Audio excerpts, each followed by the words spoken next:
unqualified to take on this challenge. Unqualified to do their job. Pretty well unqualified to do so. Pure, unqualified, silly. Unqualified. Morbidly unqualified. Well, it hasn't always been an unqualified success. Rising number of unqualified teachers. Physical and psychologically unqualified. As unqualified and unqualified friend, unqualified neighbor, qualified teacher, unqualified makers, unqualified stranger, unqualified opinions. So tidy, comrade. Welcome to episode 2 of Unqualified Opinions with me, Graeme, and me, Duncan. What are you saying it like that for? And me, Duncan. It sounded a bit flamboyant. Oh, and Keith Chegwin.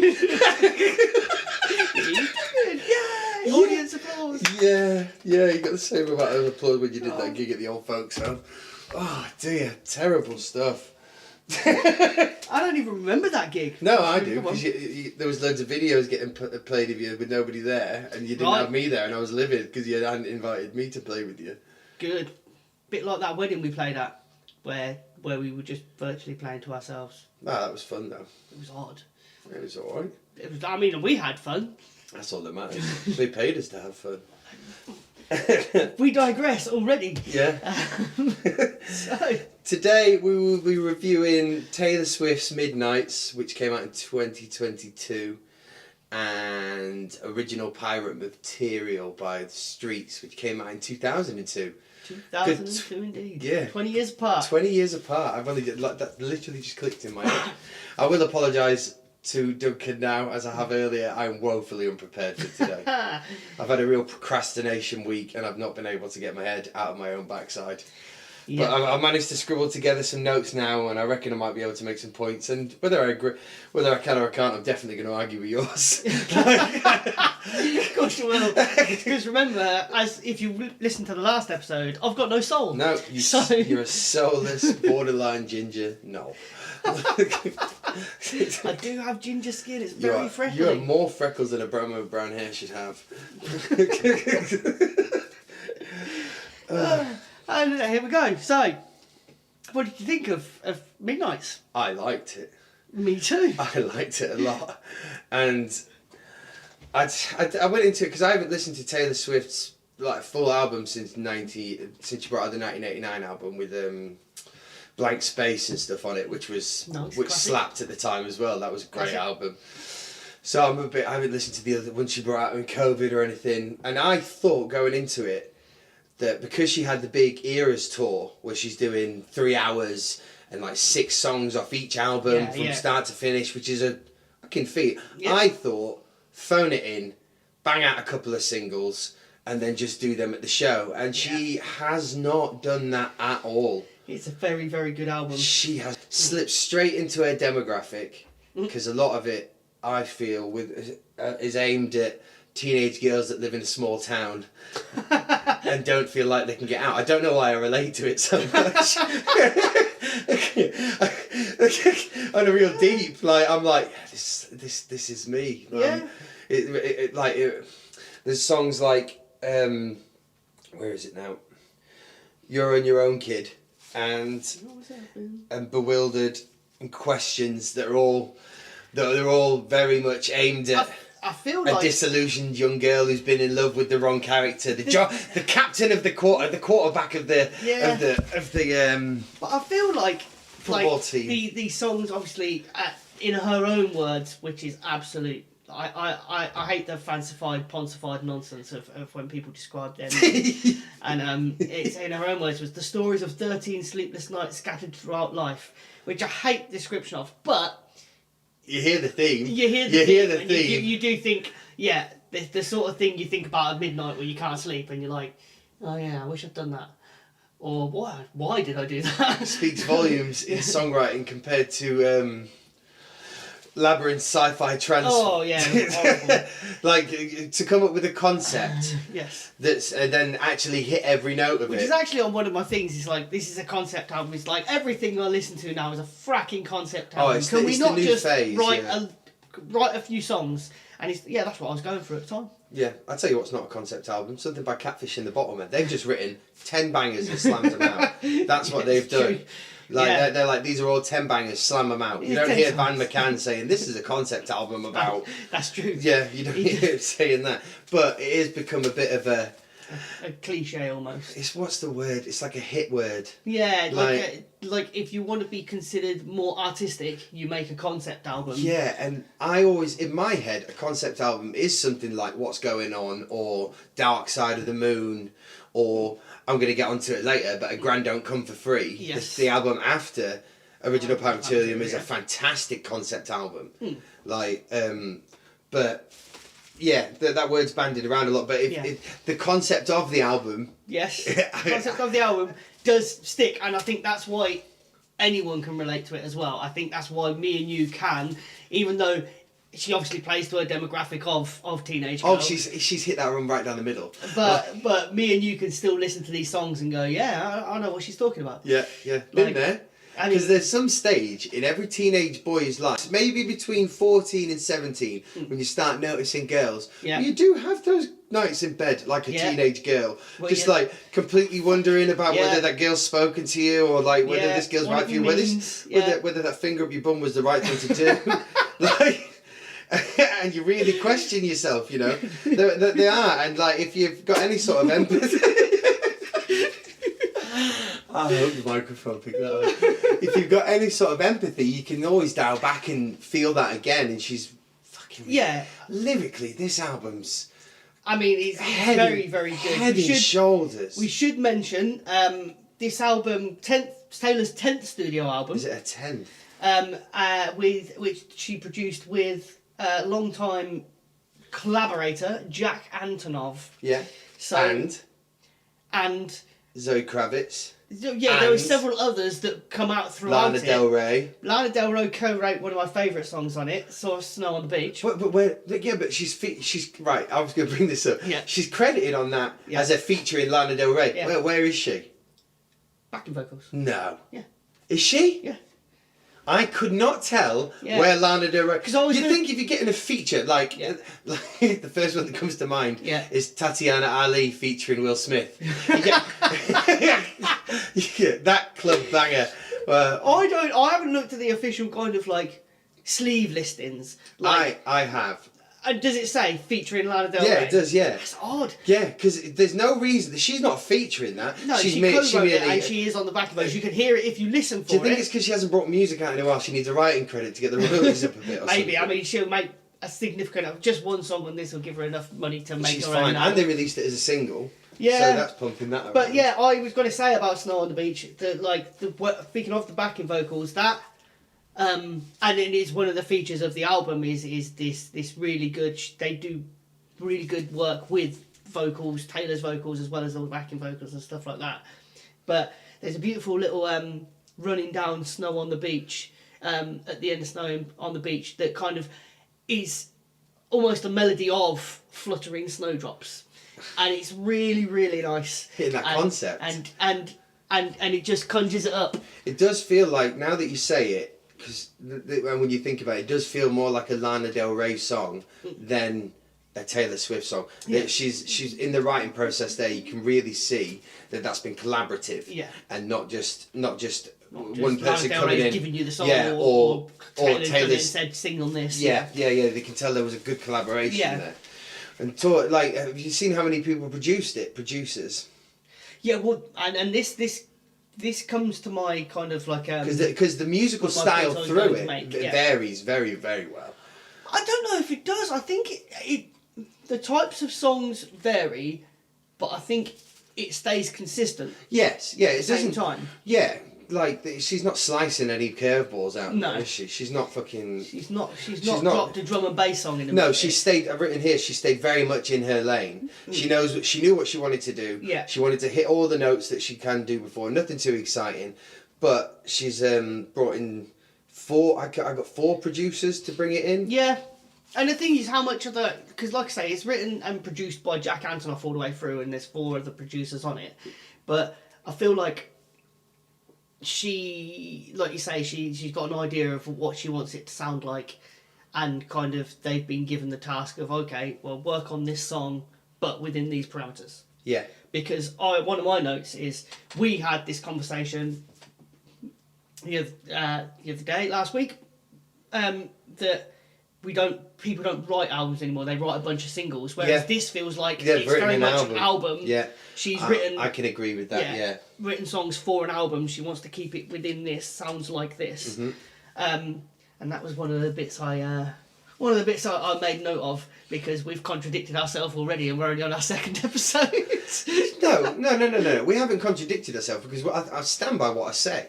A lot of these people out there making big chart stuff will write 4 singles and then just put a load of pap on the back of it, and then sell the album. And that's why eventually their albums don't do very well, and they don't get considered for a list like this that we're going to review. I stand by that. Like, what we've done here is we've picked a very good album to listen to. Yes, and it's true. And further down the line, we might pick a really bad one. And I'm not saying we already did last week. Yeah. We can't, we haven't contradicted ourselves. She's just not in that.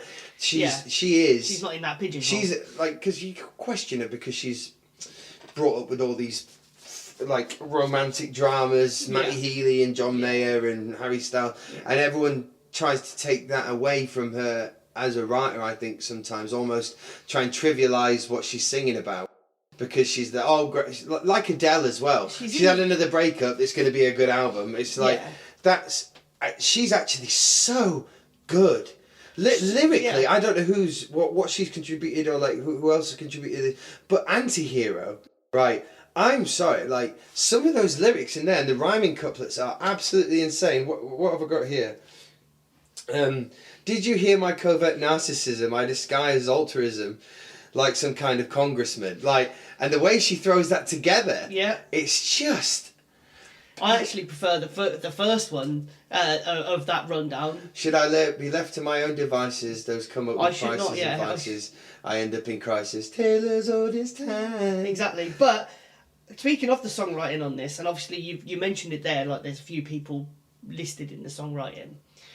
With modern pop music and the way music is funded now and people make money from it, you kind of, these people want to be on the songwriting credits now more than ever, because that's how they're going to make money from this music. So it always casts that question. I know people that kind of they don't like newer music because they're stuck in their ways, and they're like, oh, stuff we did back in the day was better when we released an album. There was one songwriter. We can all be sort of lean to that every now and then. Yeah. But because there's so many songwriters on this, and Beyonce had it on Single Ladies. Who Run the World, Girls. Yeah. There was 7 writers on that. Yeah.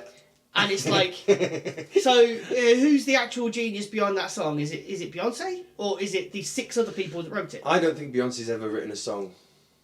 But that's the thing, we don't know, because obviously when you picked up an album from even the 90s, you picked up an Oasis or a Blur album, all songs by Noel Gallagher, all songs by Damon Albarn, or 5.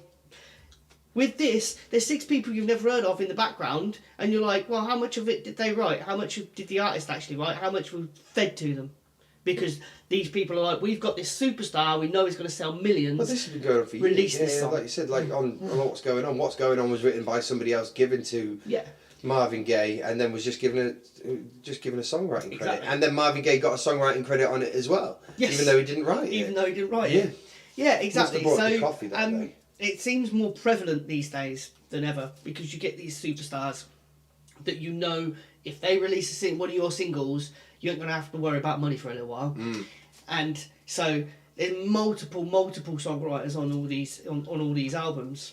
And it almost detracts from that artistic integrity of, I've bought a really great album, and I'm getting that person's thoughts and feelings. Well, you're not. You're getting 20 different people's thoughts and feelings, and that's where it swings away from being a whole album. But then with getting so many different perspectives on a song, that's why they can hit such broad strokes with it, and so many people can relate. Do you know what I mean? Yeah, because a lot of people who are very singular songwriters, very tailored, will write very personal, very and a lot of people can relate, but a lot of people can be alienated by certain songs. Yeah. So maybe, just hypothetically, having such a wider songwriting team broadens the horizons of the song, and then their writing contribution could have been like, oh, don't say that, people won't relate to that, say this, and it'll be one line and they get a credit. But then, when you have that many perspectives on a song and so many writers and so many cooks in the kitchen, do you not feel like if you're trying to reach so many people, you don't reach anyone, and it becomes very bland? Yeah. It can. It's the fine line of it, isn't it? It's like no one's going to really relate to that because you're not really saying anything. Yeah. You're so watered down, you've got nothing to say anymore. Yeah, but every song doesn't have to say everything. No, it doesn't. Some songs can just be fun. And that's what you get with a lot of these protest acoustic people who are just constantly writing songs about Tories and the food banks, and you're like, come on, just write something about your own pub. Yeah. Like, just cheer Which is what up. Mike Skinner did. Yeah. We'll talk about that later. I wanted to, like you said, Snow on the Beach was your standout song on that. And mine was Midnight Rain. With the toned down vocal in the chorus. Oh. I thought that was really interesting. This is the furthest left field she goes. Yeah. I think where she doesn't, it's sort of out of what she's done before. And I thought it paid off really well. Yeah. Like for the chorus and the hook, it comes in with it at the start, and it's like you know more about the musical production side. I don't know. Am I right saying they've toned it down, or like an octave down? Shift, pitch shift. Yeah. I'm not wanting to any purists who end up listening to us being like, Graeme doesn't know what he's talking about. I fucking don't. Yeah, that's why Duncan's here. Like, so the pitch shift down in it works so well. And the song is still very much her, that it's enough of a little slice, a little bit to give you a little bit of a break, because the first 5 songs, because that's track 6, first 5 songs are all the singles. The first 3 singles are within the first 4 songs. Lavender Haze, Anti-Hero and Snow on the Beach. And then you've got You're on Your Own Kid, which are all sort of very, very Taylor Swift. Yeah.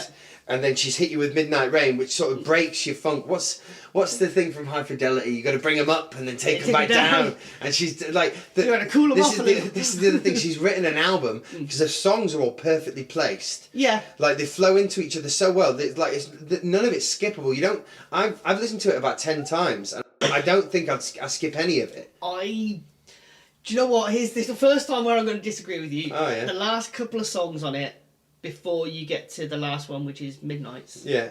I feel like it starts to kind of sound a little bit generic on those couple of songs. Yeah. Like you've still got some Taylor Swiftness on it. Yeah, but if you think about it like this, when you're on a car journey, if you're on the album's a big album, it's what, 10, 12 songs? 13 songs. 13 songs. But you'll only get to track 10 if you're on like a regular, normal commute. Yeah. So you'll turn it off and start from the beginning again. You're never going to listen to it. But those couple of songs towards the end, for me, it starts to sound a little bit like they ran out of ideas. Not they haven't, because this album's got fantastic ideas. She could have cut those last 3 off and been fine. Yeah, and been fine. But what I would say is this album, great as it is, great production, great songs, there hasn't got the same kind of pop feel, that kind of immediate hook feel. Like when I first heard Anti-Hero, I thought it was a really good song, but there wasn't that big chorus to sing. Oh yeah, there's no blank space. Is it gonna be forever? Yeah, exactly. Like yeah. There's no anthems on it. It's literally like it's 13. I like that more. Yeah, it's more subtle. I liked Anti-Hero from the start, because when it came out, I was in a very sort of self-deprecating part of my life anyway. I'm not going to go too much into it, you know what's going on. Yes. But I remember hearing it and sending it to you and being like, this song is me right now. Like, this is exactly me right now. And you heard it and you were like... when you sent that to me, because I'd heard Anti-Hero and I was like, Taylor Swift's come out with a new single, it seems alright. And I never really listened to it until you sent it to me saying, why does she know me so well? Yeah. And I was like, these dudes looks really good. It's actually really good. You got to listen to it. That's a big 10 out of 10 for me, that one. That's a listen to it all the time. Yeah, but that's the difference with both the albums that we listened to last week. Yeah. Labyrinth was shite, never listened to it again. Yeah. I thought Marvin Gaye was a good album. But you're racist. I wouldn't put it on. Yeah. Like, I thought it was good, Racist. but am I really going to think today's a Marvin Gaye, what's going on sort of day? In this sort of sunshine, I'd say so. No, but with Taylor, with Taylor, this is the sort of one I can see myself in the future going, oh, it's a Taylor Swift Midnights kind of day. I know you got a bit of a long drive going on. Yeah. You're like, yeah.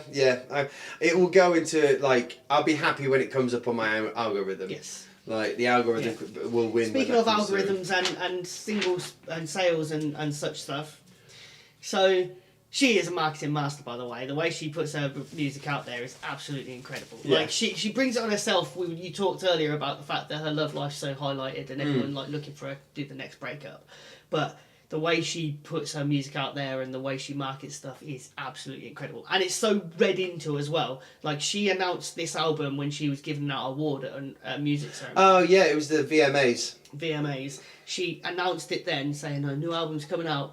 And then she wore an outfit specific to go with the theme of this album that like goes with the artwork to this album. Yeah. And it's read into so much. And there's articles about like, yeah, it's like a 70s theme type thing, like reminiscent of this designer and stuff like that. And then obviously she then said, right, well, I'm going to talk about the songs. It's going to drop at midnight on my website. Crashes the internet, obviously. Yeah. But she then drops that. She's just so good at marketing all. And obviously, because of that... What's better, that or when Adele came out of nowhere and just had billboards around London. Stealth dropped Her album and the whole world was like, what? There's a new Adele Like album. guerrilla marketing. Like, honestly, in your opinion, need an answer. Which is better? I think that... If it was me doing an album drop, I wouldn't be able to put the work in that Taylor does. No. I'd be like, right, yeah, let's do something stealthy. She doesn't need to either. No, She exactly, doesn't but need she, to. She still 'Cause does. the only people you can compare her to is Adele and stuff like that. I mean, they're obviously very different singers, but if you're talking about magnitude and size of star, like, and Adele is very British and doesn't need to do the promo, so she ain't doing it. She ain't doing it, exactly. Nah, just stick some billboards up around Hackney and they'll fucking know, won't they? We'll soon get out. Yeah, they'll know. But yeah, so what I was going to say was, obviously, with the marketing that she does, it was always going to be that it was going to market well, sell well. But she had top 10 songs in the same week Oh, wow. on the Billboard 100. Now, what would be more impressive about your research now is if you could tell me if anybody else had done that. I don't think that's ever happened before. If you are listening now, fact checkers. I think Ed Sheeran got I think Ed Sheeran's got to be in there 8 somewhere. in the top 10. But because the thing with Ed is he brings it out and then everyone that album goes into it and then his old stuff goes into it as well. Like, oh, Ed. But there you go. So yeah, I mean, absolute marketing genius. Yeah. I mean, whether it's her or again someone behind her pulling the strings. But this is she's the going to have a question- PR team, isn't she? Yeah. But this is the question when you get into that big a thing, and obviously she's had her battles with management and stuff like that, which is why she keeps releasing Taylor's versions of stuff.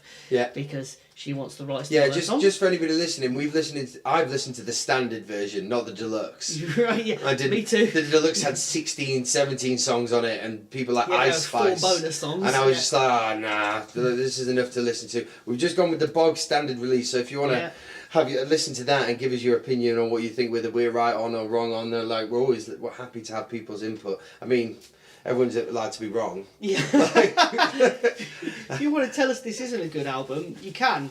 We won't believe you. Well, we won't agree with you, and we won't get you on to argue with you. We'll just ignore you. Just straight up tell you you're wrong. Shall we move on?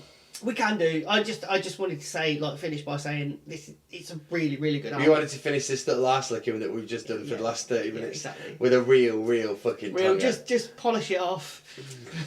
Just get right up spit in there. there. Yeah, it's a really good album. Loved it. Right, so next up on the docket to be brutalised or acclaimed is the Streets original Pirate material. Now this is where I'm really annoyed with myself for lack of research, but this is one of I suggest. Did you suggest this or did I? I think it was on my list Yeah. and you picked it off my Yeah. list.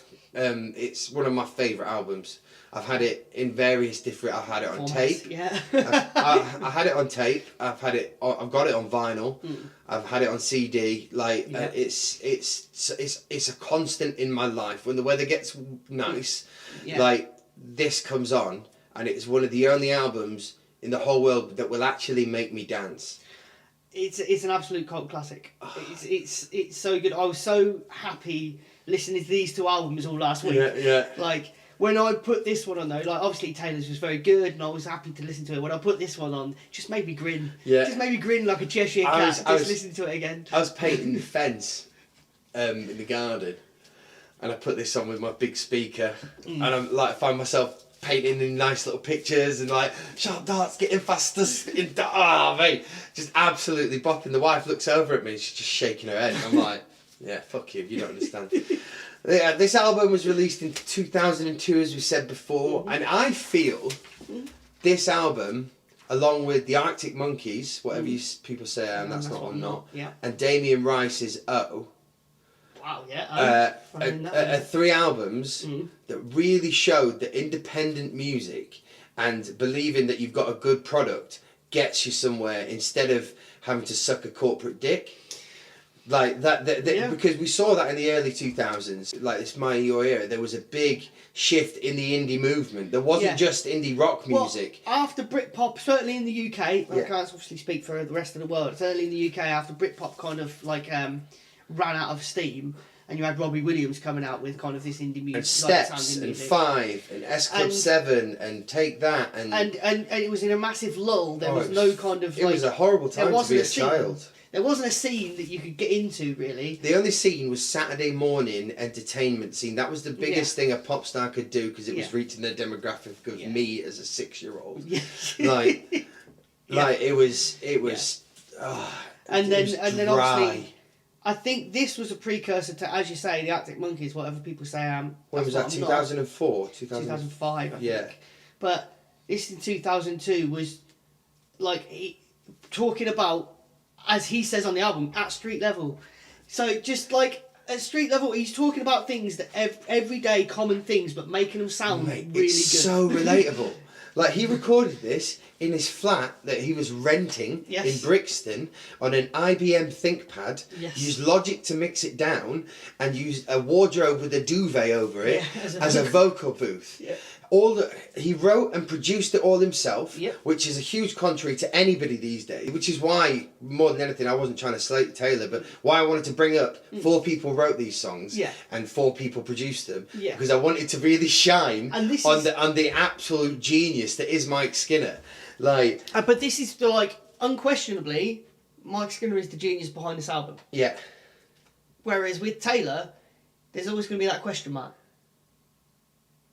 Is it Taylor or is it her team? Yeah. No, but this is undeniable. Yeah, and whereas this, like, he literally, like, there's no other credits on there. No, and there are other vocals in it. Yeah. Like, he's got the black fella who sings all the soulful stuff on it, and then he's got like another mate who comes in and raps, and he sings that bit at the end of one of them that's like, and your teeth smell, and you're like, it's like. Is that the same fella?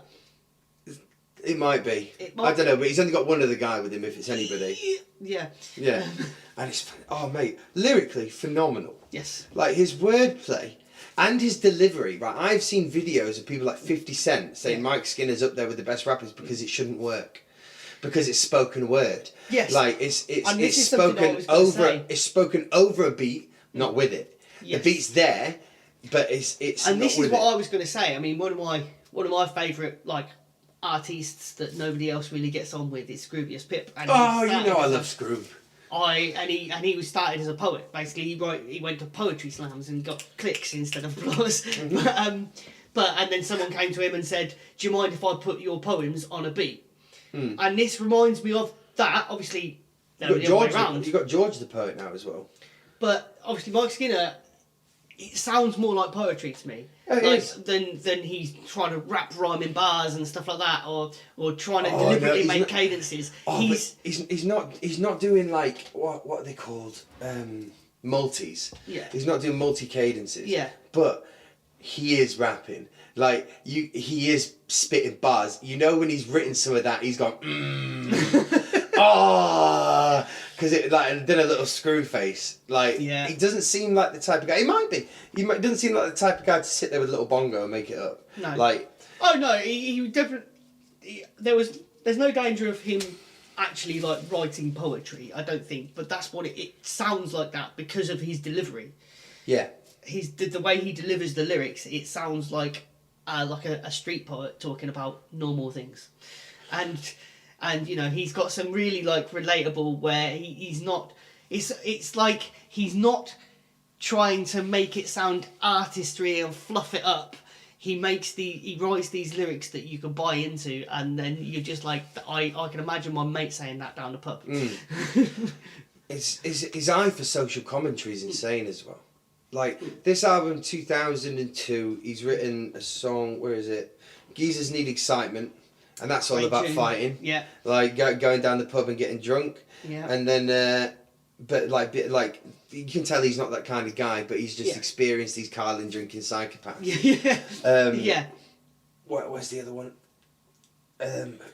The irony of it all. Like that when I was younger and I used to smoke weed with my friends, we'd listen to that all the time. Yeah. Like, and it's such a good commentary on whether weed should be like you should play that to any politician and be like, look, here you go. There's actually statistics and facts. Yeah. Like this is actually what happens. Like it's his eye for that social commentary from the streets. Yes, like from the streets, there we go. He said it. is fantastic. Like. And then, but and the way he can epitomise an everyman, normal man. He's got what is it? Which one is it? Don't Mug Yourself. Yeah. When he's just loads of boys chops in it in the cafe after going out the night before about not calling a girl. I'm just about to text this. No. I'll put your phone down. Yeah. Oh dear, like, but he's got them, which are like social commentary flowing into, and I think those songs are massively. What he did without money, he did did all this without money. But those songs are what he could do with money, and a writing style like that is a Grand Don't Come for Free. See, I think a Grand Don't Come for Free is a perfect story from start to finish about one guy losing £1,000. Like that is the whole album, and it's brilliant. Do you think it's better than original Pirate Material? No, because it sold better because obviously he's made a name for himself. I say no, and it might just be because I'm being pretentious. Yeah. Like, but there's less. The singles on A Grand Don't Come for Free. Yeah. Which are Dry Your Eyes. No. Sorry. An original Pirate Material is it Has It Come to This? Let's push things forward. Weak Become Heroes and Don't Mug Yourself. Yeah. Right. 2 weak but 2 very strong singles with Has It Come to This and Let's Push Things Forward. Like the trumpets and Let's Push Things Forward. Yeah, I love the little reggae vibe to it, like the little tempo. They are very strong. What he's done with The Grand Don't Come Free is the singles are even stronger. Yes. Which is Fit But You Know It. Fit But You Know It, Dry Your Eyes. Yeah. And I think it was Blinded by the Lights. Did you release that? Isn't that Kanye West? Lights so blind in my eyes. Yeah. That's the one you mean. But I don't think it's called that. I'm walking off into the night. But yeah, the like you say, they're singles, and you say Blinded by the Lights. Yeah, you're right. Sorry. The first 2 singles on from this, which were Has It Come to This and Let's Push Things Forward, are very much him saying what we said earlier. Music industry was a massive low, but everyone was still buying the same old shite. Mm-hmm.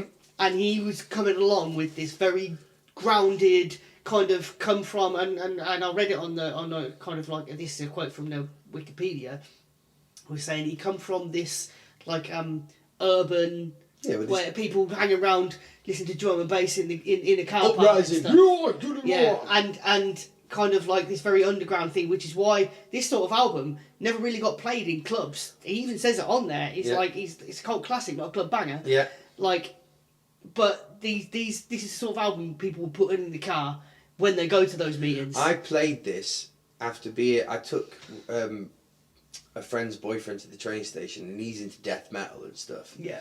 And I played it for him after we'd been drinking the night before. Yeah. And he sat back and he's like, who's this? I was like, it's the Streets. And he was like, this is a vibe. And I was like, yeah, Yeah. this is exactly what you want to listen to when you're a little bit wavy, a little bit tired. Yeah. Like, this is barbecue music. Yeah. Like, this is barbecue music. Get it out on the big speaker. But I remember when I first heard the first single, I was working at Tesco. Can't remember how old I was, 18 maybe? Oh, way back in the way. Way back in the day, very, very long time ago. You can't have been 18 in 2002. I was 20 in 2002. Yeah, so it had been around 2002 then. So, I'd gone to have my lunch, and I got in my car, and this came on the radio. But it was the first, I turned the keys on, and this was already playing. And I was like, have Radio 1 been hacked? Yeah. Like, I was like, this It's sounds a left field. completely alien. So many different influences. And I was like, and because it sounded like a local fella talking about original pirate material, I was like, have they been hacked by somebody? And that they got on this frequency, It was a got on the FM real radio. shift. And I just thought, and at first I was like, I'm not sure what to think of it. And then the longer it went on, I was like, it's actually pretty good, you know. Like, I didn't realise until I started researching this, because I like it, how much I like garage music. Because it's got such a garage beat to it, and I'm like, oh, I really like garage. Like, but the thing is, as well, speaking of that, it, as much as it bought into that vibe of the people that used to listen to that music, it wasn't the same themes as that sort of music. No, it wasn't. No. Like, you know, we talk about with rap, you know, guns, bitches, and bling aren't part of the 3 things you should be rapping about. That sounds so strange coming out of your mouth. I got my guns, bitch, you bling. But and it's true of this. Is like the UK garage scene was about, you know, some fresh crepes and some gold chains, and he was talking about going down a kebab shop after being at the pub. Yeah. Getting a little bit too drunk and feeling like a fool, but it's all right to feel like that. Yeah, exactly. Because everybody does it every now and then. Everyone's got it. Yeah. Everyone's like this. Why can't people talk about it more? One thing that's a big regret about this is this style of music, and Mike Skinner in a sort of lesser sense. The Streets have had a big revival recently, but this kind of music hasn't really stuck. Yes. And that, I feel, makes this album even better, because it is very much one of a kind. Well, I mean, Mike Skinner, when he obviously made this and got it out there, God knows how, but it was obviously really good. It was picked up by somebody and it was really good, and then it gathered momentum the more people heard it. But when he got the money from this and the second album, obviously started his own record company, but I don't think he kept up with how people consumed music. And he obviously, his record company went bust very, very quickly, and then they burnt everything in the car park because Mike Skinner's Mike Skinner, and he can do what the f*** he likes. He's truly an artist. He is an artist. But yeah, in terms of like you say, He had a it didn't massive stick drug problem around. by the end of it as well. Oh, it doesn't surprise me He at all. got really bad. That's why he went away. Yeah. He got rehabbed. But I mean, it doesn't surprise me at all, because he comes off like a person that is very much an artist. He's not a businessman. No. And that's why his But business. he's that much of an artist. I hemorrhaged don't money. think he had that sort of artistic distrust of businessmen as well. It sounds like as well. Yeah. No. I have a vision for what this is going to do, and that's what I'm going to do with it. And fair fucks to him. Like. Yeah, it hemorrhaged money, and then in the end, it all went to pot, and like you say, he disappeared for a little while. But he's had a resurgence. I mean, it is damn near impossible, because all of his fans are like our age now. Yeah. So they've all got good money, houses, Yeah. time to spare, you know, like a little bit of leeway. Oh, you want to see the Streets? Oh, it's 120 quid a ticket. Oh well, we'll do that. I mean, I'm too broke to get them. Like, Mike Skinner, if you ever hear this, we love you, and I would love to come and see you. Like, please, or just send me a lighter. Like, that was great marketing, just having the lighter with the Streets on it. Yeah, that little symbol The went clippers. everywhere. Yeah. But it's just your classic story of too much. And then, I might be wrong, I didn't look too much into this, but I'm pretty sure he went to rehab. Then brought out his third album, which went really sideways. Everything is borrowed. Yeah, Wasn't it? didn't go too well. No. Because I think with that, he did try to catch up with music. Yeah. And it just didn't it was very sampled but It was like putting on a Johnny that's too big. It's just Yeah. right loose and not right good. Well, it just didn't fit in. Like you say, the vibe was like, it was almost too upbeat and jolly. I remember hearing a single off of it, like I Want to Go to Heaven for the Weather, and it just didn't fit. It didn't feel like the streets. He wasn't talking about like going down the pub. He wasn't saying, you know, I've taken far too many drugs and now my body's rejecting it, like on Too Much Brandy. Like, you know, but I mean, this album in itself, it's just every song on it is rateable. What I would say is as well, the beats aren't overly complex. He's not doing like really complex, really great production. He's putting down some solid beats and then putting a really good song over the top of it. And he didn't have to, because the song was so good that the beat just needed to be okay. Mate, he's done it on a laptop. But there's some of them are really good. Like Sharp Darts is one. Yeah. That we were both singing earlier. Yeah, Sharp yeah, Darts is a great one. Only in a minute and 23 I know, but seconds the long. good beats ones are the ones where he's not gone over. Like Who Got the Funk is another one. It's quite short. Oh, he's just found that on there and been like, this is fun. Like he's just found that and been like, oh yeah, I'm playing with that, and just like mess around with it for like a minute or two. But Who Got the Funk is another one. There's some like really kind of like complex, like good beats on there, but he keeps them really short because you don't need to do anything else. So good. Like and his idea of using strings on a lot of it, and that comes through in the next further on, like on It's Too Late, and stuff with the string sections. He's done that on the laptop, but his ear for it with no classical training or anything, it is absolutely fantastic. Like who's the one that's singing? Is it Embrace? Like that sort of level of Embrace, like strings sort of. But that guy, what's his name? Richard Hawley. Richard Hawley's on another band, not Embrace. Embrace was the McNamara brothers. Ah, right. So they did Come Back to What You Know and that sort of thing, which was very string influenced. Like they did an indie album. I'm just saying, for a guy who lived in a rented flat in Brixton wearing a fucking Burberry cap and a pair of Nike Shock TNs, like battered Lonsdale jogging bottoms, mate, he was the MC Devo of the music scene. Like. Did you know what? But like I say, none of it was particularly complex. If you listen to Too Late, that string, he's found like a 4-bar string section, and it just loops and loops and loops and loops round. But the song he's put on top of it is so good, you don't need it to be anything else. Beautiful, it's a lovely song about regret and like missed opportunities in love. Exactly, and being like this young tearaway that doesn't know what he's got, and it's something that everyone can relate to. Again, relatable motherfucker that he is. Exactly.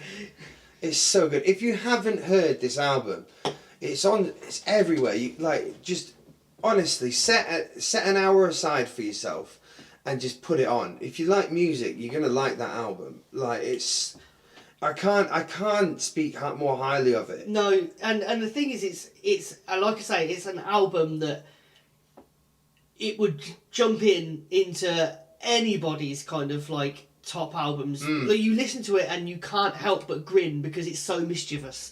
Like what he's doing, it just comes across as really cheeky, and you're laughing along with him. All these little, like when he has the one, he goes, yeah, but definitely not Maggie. Maybe I'd shag her and make tea right there, and you just like, oh man. But still now, like when I was a teenager, of course I laughed at that line. I'm now 40 and I still laugh at that line. You're 41. Don't have a year. 40 plus. But I still laugh at that line. Like your golf score. I wish it was only 40 plus. But I still laughed at that line, and all of this is like it takes you back now that I'm older. But even if you were younger, you'd listen to this and go. Yeah, it's got a big nostalgia thing for me now. Like there was a period where it was always in my personal CD player, and I was on a bus and I'd get really annoyed when it'd go over and bump and jump, make my CD skip. Yeah. That's how old we are, ladies and gentlemen.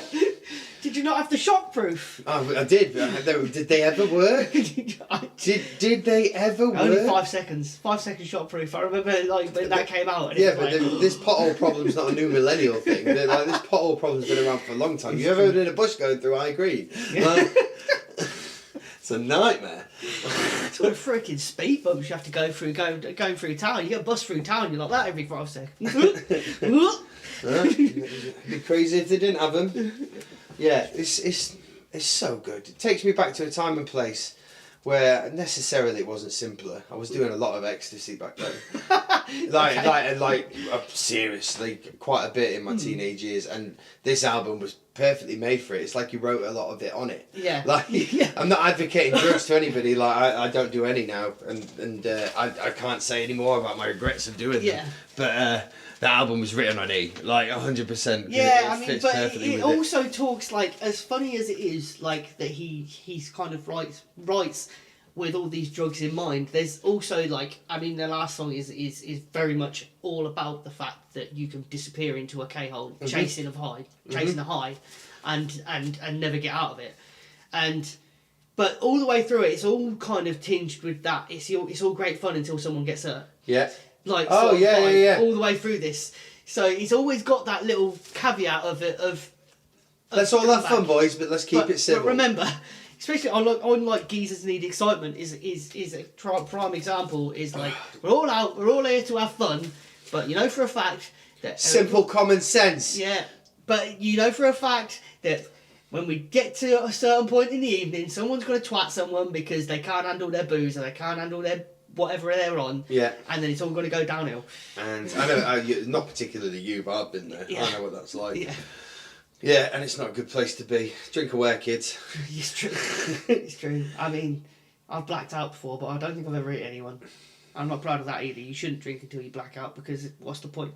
I mean, what memory are you creating by doing that? Just don't drink. Get on the 7-Up. We are not being paid by 7-Up. We would like to be. If they want to pay us. I mean, okay. So that's us signed off for, well, it's taken us a while to get this one recorded. Yes. So that's the end of episode 2.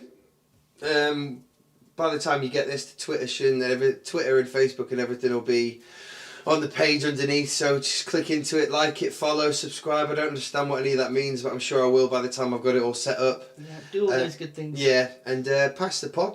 Yeah. Get it onto other people if you like what you're listening to, and even if you don't, just get somebody else to listen to it so you can argue with them about how bad we are. Yeah, it's true. Just talk about it. Tell Maybe a even friend. start your own podcast about how bad our podcast is. You know, everyone's got a podcast these You days. could call yours the overqualified opinion if you like. Yeah. Tell a friend, argue about it with a friend, and do all those things on social media that gets other people involved. Yeah, listen to original pirate material. Good night. Bye. Totally unqualified to take on this challenge. Unqualified to do their job. Unqualified to do so. Pure, unqualified, silly. Unqualified. Morbidly unqualified It person. hasn't always been an unqualified Rising success. number of unqualified teachers. Physical and psychologically unqualified. Unqualified people. As unqualified answers. Unqualified friends. Unqualified mentors. Qualified teachers. Qualified to make such decisions. Unqualified strangers. Unqualified.